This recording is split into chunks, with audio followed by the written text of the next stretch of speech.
ಗುರುಗಳೇ, ಇನ್ನು ರಾಯರನ್ನ ಪರಿಮಳಾಚಾರ್ಯರು, ಪರಿಮಳಾರ್ಯರು ಅಂತ ಕರೀತಾರೆ, ಯಾಕೆ? ಬಹಳ ಸ್ವಾರಸ್ಯಮಯವಾದ ಪ್ರಶ್ನೆ ಇದು. ಅನಂತ ವೇದಗಳನ್ನು ವಿಭಾಗವನ್ನು ಮಾಡಿದರು ವೇದವ್ಯಾಸದೇವರು. ಋಗ್ವೇದ, ಯಜುರ್ವೇದ, ಸಾಮವೇದ, ಅಥರ್ವಣ ವೇದ ಅಂತ. ಆ ಸಕಲ ವೇದಗಳು ತುಂಬ ಕಠಿಣ ಅರ್ಥ ಆಗೋದು ಅಂತ ಕೇಳಿ ವೇದವ್ಯಾಸದೇವರು ಸಾಕ್ಷಾತ್ ನಾರಾಯಣನೇ ವೇದವ್ಯಾಸ ರೂಪ. ಆ ವೇದವ್ಯಾಸ ರೂಪದಿಂದ ವೇದ ಉಪನಿಷತ್ತುಗಳ ಅರ್ಥವನ್ನು ಜಗತ್ತಿಗೆ ತಿಳಿಸಿಕೊಡಬೇಕು ಸರಿಯಾಗಿ ಅಂತ ಹೇಳಿ ಸಕಲ ವೇದಾರ್ಥ ನಿರ್ಣಾಯಕ ಶಾಸ್ತ್ರ ಅಂತ ಕರೀತಾರೆ ಬ್ರಹ್ಮಸೂತ್ರಗಳನ್ನು. ಬ್ರಹ್ಮಸೂತ್ರಗಳನ್ನು ನಿರ್ಮಾಣ ಮಾಡಿಕೊಟ್ಟರು ವೇದವ್ಯಾಸದೇವರು. 564 ಬ್ರಹ್ಮಸೂತ್ರಗಳು 4 ಅಧ್ಯಾಯದಿಂದ ಮಾಡಿದ್ದಾರೆ. ಆ ಬ್ರಹ್ಮಸೂತ್ರಗಳು ವೇದವ್ಯಾಸದೇವರು ಸಕಲ ವೇದ ಉಪನಿಷತ್ತುಗಳ ಅಭಿಪ್ರಾಯವನ್ನು ತಿಳಿಸಬೇಕು ಅಂತ ರಚನೆ ಮಾಡಿದರು ವೇದವ್ಯಾಸದೇವರು. ವೇದಗಳು ಅಪೌರುಷೇಯ, ನಿರ್ದುಷ್ಟ. ಆ ಬ್ರಹ್ಮಸೂತ್ರಗಳಿಗೆ ಮಧ್ವಾಚಾರ್ಯರು ಬ್ರಹ್ಮಸೂತ್ರ ಭಾಷ್ಯ ಅಂತ ವ್ಯಾಖ್ಯಾನ ಮಾಡಿದರು. ಅದಕ್ಕೆ ಶ್ರೀಮದ್ ಟೀಕಾಕೃತ್ಪಾದರು ತತ್ವಪ್ರಕಾಶಿಕಾವೆಂಬ ಗ್ರಂಥವನ್ನು ವ್ಯಾಖ್ಯಾನ ಬರೆದರು, ಟೀಕಾ. ಆ ತತ್ವಪ್ರಕಾಶಿಕಾವೆಂಬ ಗ್ರಂಥಕ್ಕೆ ರಾಘವೇಂದ್ರ ಸ್ವಾಮಿಗಳು ಭಾವದೀಪ ಅಂತ ವ್ಯಾಖ್ಯಾನ. ದೀಪವನ್ನು ಹಿಡಿದು ತೋರಿಸಿದ್ರು. ಕತ್ತಲು ಹೋಗಬೇಕು ಅಂದರೆ ದೀಪ ಬೇಕಲ್ವಾ? ನಮಗೆ ಅಜ್ಞಾನ ಕತ್ತಲಿದ್ದ ಹಾಗೆ ಟೀಕಾಕೃತ್ಪಾದರ ಮತ್ತು ಮಧ್ವಾಚಾರ್ಯರ ಭಾಷೆ ತುಂಬ ಹೈ ಕ್ವಾಲಿಟಿ, ಅದು ಬೇಗ ಅರ್ಥ ಆಗೋದಿಲ್ಲಲ್ವ. ಅದಕ್ಕೆ ರಾಘವೇಂದ್ರ ಸ್ವಾಮಿಗಳು ಅದನ್ನು ಅರ್ಥ ಮಾಡಿಸ್ಲಿಕ್ಕೆ ಭಾವದೀಪ ಎಂಬ ಗ್ರಂಥದಿಂದ ವ್ಯಾಖ್ಯಾನ ಬರೀತಾರೆ. ಅದು ಭಾವದೀಪವೇ, ಯಾಕೆಂದರೆ ಮಧ್ವಾಚಾರ್ಯರ ಟೀಕಾಕೃತ್ಪಾದರ ಅಭಿಪ್ರಾಯ ತಿಳಿಸುವಂಥ ಶ್ರೇಷ್ಠವಾದ ಗ್ರಂಥ ಭಾವದೀಪ. ಇದು ಒಂದು ಭಾಗ. ಅದೇ ಬ್ರಹ್ಮಸೂತ್ರಗಳಿಗೆ ವ್ಯಾಖ್ಯಾನ ಮಾಡುವಂಥ ಇನ್ನೊಂದು ಗ್ರಂಥ ಮಧ್ವಾಚಾರ್ಯರದು ಅನುವ್ಯಾಖ್ಯಾನ ಅಂತ. ಆ ಅನುವ್ಯಾಖ್ಯಾನಕ್ಕೆ ಶ್ರೀಮದ್ ಟೀಕಾಕೃತ್ಪಾದರು ಶ್ರೀಮನ್ಯಾಯ ಸುಧಾ ಅಂತ ಗ್ರಂಥ. ಆ ಶ್ರೀಮನ್ಯಾಯ ಸುಧಾವೆಂಬ ಗ್ರಂಥಕ್ಕೆ ರಾಘವೇಂದ್ರ ಸ್ವಾಮಿಗಳು ಬರೆದ ಗ್ರಂಥವೇ ಪರಿಮಳ. ಆ ಪರಿಮಳ ಗ್ರಂಥಕ್ಕೆ ಮಹಿಮೆಯನ್ನು ಹೇಳ್ತಾರೆ. ಧೀರಶ್ರೀ ರಾಘವೇಂದ್ರ ತ್ವದತುಲರಸನಾರಂಗ ನೃತ್ಯ ಸ್ವಯಂಭೂಯೋಷಾಧಮ್ಮಿಲ್ಲಭಾರ ಶ್ಲತಕುಸುಮತತಿ ಸ್ವದ್ಗಿರ ಸಂಗಿರಾಮಃ. ಅದ್ಭುತವಾಗಿ ವರ್ಣಿಸ್ತಾರೆ. ನೀವು ಮಂತ್ರಾಲಯದಲ್ಲಿ ನೋಡಿದ್ದೀರಲ್ವ, ರಾಘವೇಂದ್ರ ಸ್ವಾಮಿಗಳವರ ಮೂಲ ಬೃಂದಾವನ ಇದೆಯಲ್ಲ, ಅದರ ಪಕ್ಕದಲ್ಲಿ ಇನ್ನೊಂದು ಬೃಂದಾವನ ಇದೆ.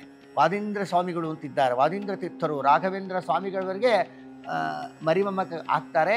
ಅವರು ರಾಘವೇಂದ್ರ ಸ್ವಾಮಿಗಳಿಗೆ ಅವರನ್ನು ಕಂಡ್ರೆ ಬಲು ಪ್ರೀತಿ, ಅದಕ್ಕೆ ಪಕ್ಕದಲ್ಲೇ ಕೂರಿಸ್ಕೊಂಡಿದ್ದಾರೆ. ನಮಗೆ ಯಾರ ಮೇಲೆ ಯಾರು ಪ್ರೀತಿ ಇದ್ದರೆ ದೂರ ಕೂತಿದ್ರಲ್ಲ, ಹತ್ತಿರ ಕರೆದು ಕೂರಿಸ್ಕೋತೀವಿ ಅಲ್ವಾ? ಹಾಗೆ ರಾಘವೇಂದ್ರ ಸ್ವಾಮಿಗಳು ಅವರನ್ನ ಪಕ್ಕದಲ್ಲೇ ಕೂಡಿಸ್ಕೊಂಡ್ರು. ಅವರು ಸ್ತೋತ್ರ ಮಾಡ್ತಾರೆ ರಾಘವೇಂದ್ರ ಸ್ವಾಮಿಗಳವರನ್ನ. ಏನಂತ ಅಂದರೆ ಚಮತ್ಕಾರ. ಪರಿಮಳವೆಂಬ ಗ್ರಂಥಕ್ಕೆ ಒಂದು ಮೆರುಗು ಕೊಡ್ತಾರೆ. ಹೇಗೆ ಅಂತ, ಸರಸ್ವತೀ ದೇವಿಯರು ಪೀತಾಂಬರವನ್ನು ಉಟ್ಕೊಂಡಿದ್ದಾರೆ. ನಾನಾ ರೀತಿಯಾದ ವಜ್ರವೈಡೂರ್ಯಗಳಿಂದ ಯುಕ್ತವಾದಂಥ ಆಭರಣಗಳನ್ನು ಧರಿಸ್ಕೊಂಡಿದ್ದಾರೆ.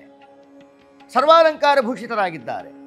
ನರ್ತನ ಮಾಡಬೇಕು ಅಂಥೇಳಿ ಅನಿಸ್ತಂತೆ ಸರಸ್ವತೀ ದೇವಿಗೆ. ಆದರೆ ಸ್ಟೇಜ್ ಹುಡುಕ್ತಾ ಬಂದ್ರಂತೆ ಸರಸ್ವತೀ ದೇವಿ. ನನಗೆ ಸ್ಟೇಜ್ ಬೇಕು, ನರ್ತನ ಮಾಡಲಿಕ್ಕೆ ಒಳ್ಳೆ ಸ್ಟೇಜ್ ಇರಬೇಕಲ್ಲ ಅಂತ ಹುಡುಕ್ತಾ ಬಂದ್ರಂತೆ.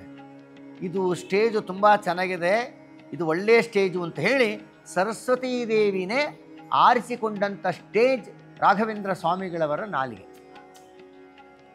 ಇದು ನನಗೆ ಸರಿಯಾದ ಸ್ಟೇಜ್ ಅಂತ ಬಂದು ಸರಸ್ವತೀ ದೇವಿ ರಾಘವೇಂದ್ರ ಸ್ವಾಮಿಗಳವರ ನಾಲಿಗೆ ಮೇಲೆ ಬಂದು ಕೂತಿದ್ದಾಳೆ. ಆಗ ನರ್ತನ ಮಾಡಿದ್ದಾಳೆ.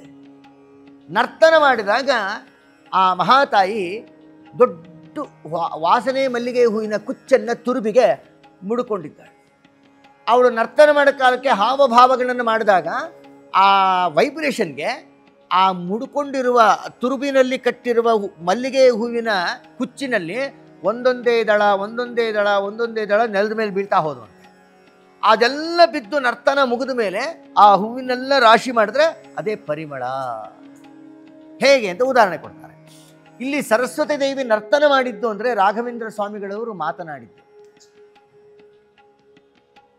ಮತ್ತು ಅಲ್ಲಿ ಹೂವಿನ ದಳಗಳು ಬಿದ್ದು ಅಂದರೆ ಅವರು ಆಡಿದ ಶಬ್ದಗಳು ಎಂಬ ಮಲ್ಲಿಗೆ ಹೂವು. ಅವರು ಮಾತನಾಡೋದು ನಿಲ್ಲಿಸಿದ್ರು, ಅದನ್ನೆಲ್ಲ ಸೇರಿಸಿದ ತಕ್ಷಣ ಅದೇ ಪರಿಮಳವೆಂಬ ಗ್ರಂಥವಾಗಿ ಪರಿಣಮಿಸಿತು ಅಂತ ವರ್ಣಿಸ್ತಾರೆ. ಅಂದರೆ ಸರಸ್ವತೀ ದೇವಿಯವರ ನರ್ತನದ ಸಮಯದಲ್ಲಿ ಅವರು ಮುಡಿದುಕೊಂಡಂಥ ಮಲ್ಲಿಗೆ ಹೂವಿನ ರಾಶಿನೇ ಪರಿಮಳ ಹೇಗೋ, ಅದರಂತೆ ರಾಘವೇಂದ್ರ ಸ್ವಾಮಿಗಳವರ ನಾಲಿಗೆ ಎಂಬ ರಂಗಸ್ಥಳದಲ್ಲಿ ನರ್ತನ ಮಾಡಿದಂಥ ಸರಸ್ವತೀ ದೇವಿಯ ತುರುವಿನ ಮಲ್ಲಿಗೆ ರಾಶಿನೇ ಪರಿಮಳ ಅಂತ ಪರಿಣಮಿಸ್ತು. ಅಂದರೆ ಪರಿಮಳ ಅನ್ನೋ ಗ್ರಂಥ ಅತ್ಯದ್ಭುತವಾದ ಗ್ರಂಥ ರೀ.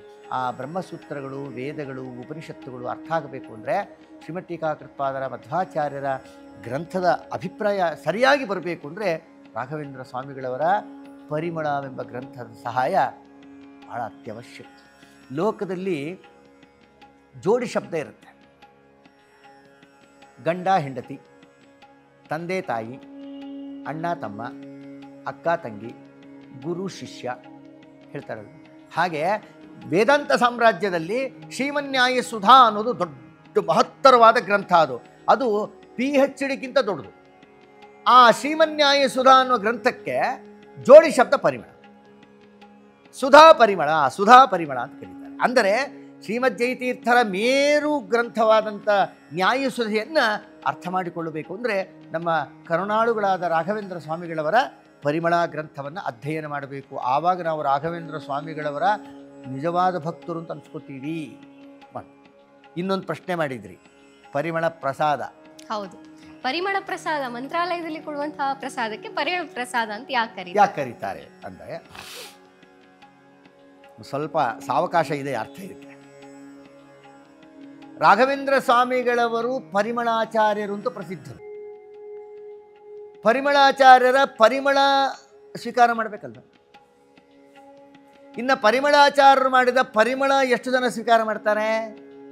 ಗ್ರಂಥವನ್ನು ಅದರ ಅನುಸಂಧಾನ ಪೂರ್ವಕವಾಗಿ ಅದು ನೈವೇದ್ಯವನ್ನು ಮಾಡಿ ಪರಮಾತ್ಮನಿಗೆ, ಮುಖ್ಯಪ್ರಾಣದೇವರಿಗೆ, ರಾಘವೇಂದ್ರ ಸ್ವಾಮಿಗಳವರಿಗೆ ಸಮರ್ಪಣೆಯನ್ನು ಮಾಡಿ ಆ ಪರಿಮಳವೆಂಬ ಗ್ರಂಥದ ಸ್ಮರಣೆಗೋಸ್ಕರ ಕಡೇ ಪಕ್ಷ ಪರಿಮಳ ಗ್ರಂಥ ಅಧ್ಯಯನ ಮಾಡಲಿಕ್ಕೆ ಅನಾನುಕೂಲತೆ ಇದ್ದರೆ ಆ ರಾಘವೇಂದ್ರ ಸ್ವಾಮಿಗಳು ಪರಿಮಳವೆಂಬ ಗ್ರಂಥವನ್ನು ರಚನೆ ಮಾಡಿದ್ದಾರೆ. ಅತ್ಯಂತ ಮೇರುಕೃತಿ ಅನ್ನುವ ಅನುಸಂಧಾನಕ್ಕೋಸ್ಕರನಾರು ಆ ಪರಿಮಳ ಪ್ರಸಾದವನ್ನು ತಗೊಳ್ಳೋ ಕಾಲಕ್ಕೆ ಪರಿಮಳ ಅನ್ನೋ ಸ್ಮರಣೆ ಆಗಲಿ, ಪರಿಮಳ ಅನ್ನೋ ಸ್ಮರಣೆ ಮೂಲಕನಾದರೂ ರಾಘವೇಂದ್ರ ಸ್ವಾಮಿಗಳವರು ಮಾಡಿದ ಪರಿಮಳ ಗ್ರಂಥ ಅಂತ ಇದೆ ಅನ್ನೋದು ಜನಗಳಿಗೆ ಗೊತ್ತಾಗಲಿ ಅನ್ನೋ ಉದ್ದೇಶಕ್ಕೆ ಆ ಪ್ರಸಾದಕ್ಕೆ ಪರಿಮಳ ಪ್ರಸಾದ ಅಂತ ಹೆಸರಿಟ್ಟಿದ್ದಾರೆ. ಅದು ಸಾಂಕೇತಿಕವಾಗಿ ಇಟ್ಟಿದ್ದಾರೆ.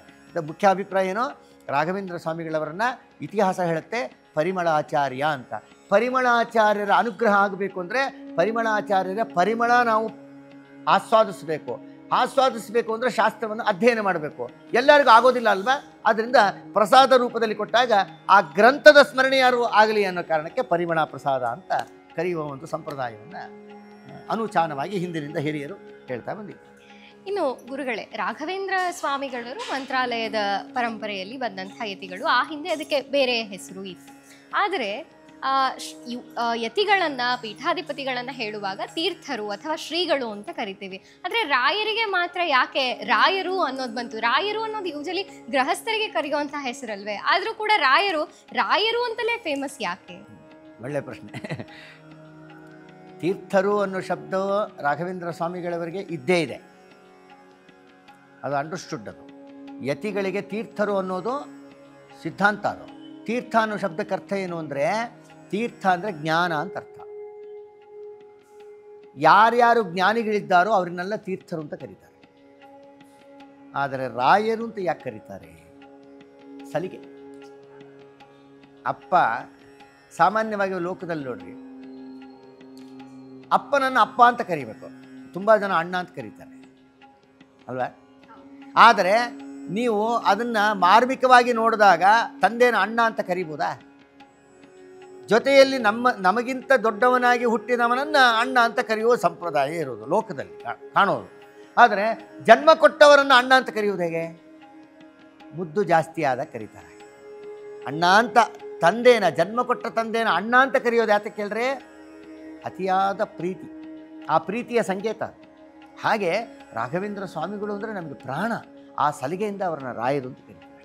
ಯಾಕೆಂದರೆ ತುಂಬ ಪ್ರೀತಿ ಯಾರ ಮೇಲೆ ಇರುತ್ತೋ ಅವ್ರನ್ನ ಏಕವಚನದಲ್ಲಿ ಕರೀತೀವಿ. ತುಂಬ ಪ್ರೀತಿ ಇದ್ದವ್ರ ಜೊತೆಗೆ ಬಹುವಚನದಲ್ಲಿ ಮಾತಾಡಿದ್ರೆ ಪ್ರೀತಿ ವ್ಯಕ್ತ ಆಗಲ್ಲ ಅಲ್ವಾ? ನಮಗೆ ತುಂಬ ಯಾರನ್ನ ತುಂಬ ಪ್ರೇಮಿಸ್ತೇವೋ, ತುಂಬ ಪ್ರೀತಿಸ್ತೇವೋ, ತುಂಬ ಅಭಿಮಾನ ಮಾಡ್ತೇವೋ ಅವರನ್ನು ಏಕವಚನದಲ್ಲಿ ಕರೆದ್ರೇ ನ್ಯಾಚುರಾಲಿಟಿ ಬರೋದು. ಇಲ್ಲದೆಂದರೆ ನಾಟಕೀಯವಾಗಿರ್ತದೆ ಅಲ್ವಾ? ಅದಕ್ಕೆ ಮಕ್ಕಳು ಯಾರು ತಂದೆ ತಾಯಿನ ಹೋಗು ಬಾ ಅಂತಲೇ ಮಾತಾಡಿಸ್ತಾರೆ ಅಲ್ವಾ? ಸಲಿಗೆ ಯಾಕೆ ಹೇಳಿದ್ರು? ಇದು ನಮ್ಮ ವಸ್ತು ಅಂತ. ಹಾಗೆ ರಾಘವೇಂದ್ರ ಸ್ವಾಮಿಗಳು ನಮಗೆ ಅತ್ಯಂತ ಪ್ರಿಯವಾದ ವಸ್ತು ಆದ ಕಾರಣ ರಾಯರು ಅಂತ ಕರಿತೀವಿ ಅಷ್ಟೇ.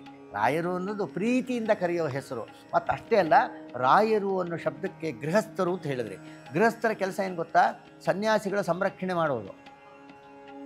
ಆದರೆ ಕಲಿಯುಗದಲ್ಲಿ ರಾಘವೇಂದ್ರ ಸ್ವಾಮಿಗಳು ಅವ್ರ ನಂತರದಲ್ಲಿ ಬಂದ ಎಷ್ಟೋ ಸನ್ಯಾಸಿಗಳನ್ನು ರಕ್ಷಣೆ ಮಾಡಿದ್ದಾರೆ. ಆದ್ದರಿಂದ ಅವರಿಗೆ ರಾಯರು ಅನ್ನೋ ಹೆಸರು ಸಾರ್ಥಕ ಆಗುತ್ತೆ ಅಂತ.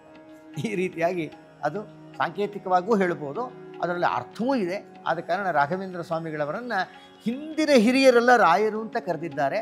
ಹಿಂದಿನ ಹಿರಿಯರು ಕರೆದಿದ್ದಾರಾದ್ರಿಂದ ನಾವು ಅವರನ್ನು ಪ್ರೀತಿಯಿಂದ ರಾಯರು ಅಂತ ಕರೆಯೋದರಲ್ಲಿ ಸಂಪ್ರದಾಯ ಉಂಟು, ಕರೆಯುವುದು.